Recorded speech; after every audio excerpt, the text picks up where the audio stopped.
Dito kami sa RTC, Caloocan RTC.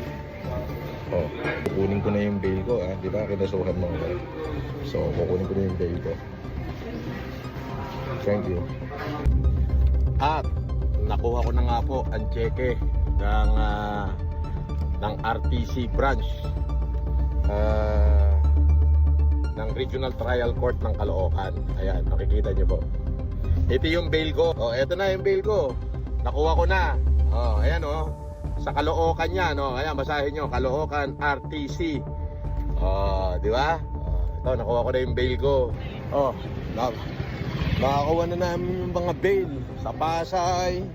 Yan yung ano, estapa daw. O tapos, ano yun acquitted. Tapos sa Caloocan, alam mo nyo na kung sino nagkaso sa Caloocan. Tapos sa ano pa ba, sa Manila. At saka sa ano pa ba, eto, sa Quezon City. Makikita nyo, dito ako sa Quezon City. Nakuha ko na ho yung bail ko. Doon naman sa kinaso sa akin na ano, anti-passport law o illegal use of passport daw. O basta, ganun. Kaya peke daw yung passport ko. Acquitted. Di ibig sabihin tunay yung passport ko. Di ba? Ayun. Ipapost ko lahat yan. Anyway, thank you. See you later, alligator. Nung nag-file ng kaso sa akin, totoo po yun. Marami pong ikinaso sa akin, especially po dyan sa Caloocan, Pasay, Makati, Baguio, at Quezon City, at Manila. Samot-saring kaso po. Apo. At yan nga po. So, for clarificatory lang po, totoo naman po yun na kung saan ako po ay nakasuhan ng anti-alias law. Kinasuhan din po nila ako ng illegal use of passport, kung ano-ano po, samot-sari pong kaso. Pero for clarificatory po, andyan, ipakikita ko po lahat yon.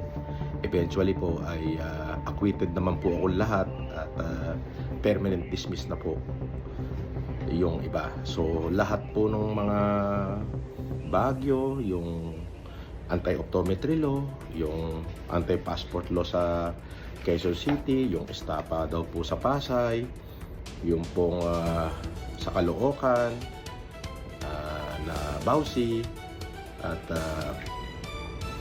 yung sa Manila po na anti-alias, at yung sa Makati po na estapa daw, ay makikita niyo po dyan ay acquittal and permanent dismiss po, halos pang kalahatan.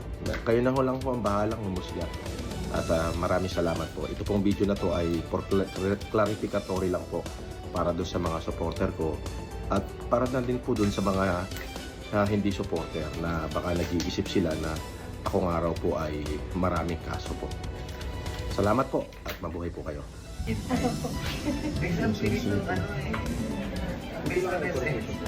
Ako dito, meron po si Junjun. Nandito kami sa MATC, Metropolitan Trial Court, Branch 137, Quezon City. Ayun.